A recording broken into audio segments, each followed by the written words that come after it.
ప్రతి విషయాన్ని కూడా అందరికీ అర్థమయ్యేలాగా వివరించాలని అనుకోవద్దు. ఎందుకంటే కొంతమంది తాము ఏమి కోరుకుంటున్నారో అది మాత్రమే వినాలనుకుంటారు. అటువంటి వాళ్ళకి మనం ఎంత చెప్పినా అర్థం చేసుకునేటువంటి పరిజ్ఞానం ఉండకపోగా మనం చెప్పినటువంటి విషయాలని విమర్శిస్తూ ఉంటారు. అందరికీ ప్రతి విషయం అర్థమవుతుంది అని చెప్పి ఎప్పుడు అనుకోకండి. కొంతమందికి అసలు అర్థమే కాదు.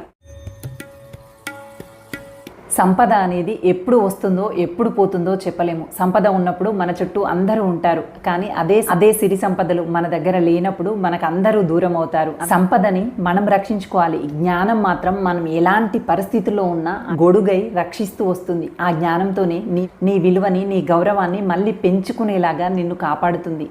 అందుకని జ్ఞాన సముపార్జన కోసమై నిరంతరం పరితపిద్దాం. మంచి విషయాలు నేర్చుకున్నటకు మాత్రమే మన సమయాన్ని వెచ్చించే ప్రయత్నం చేద్దాం.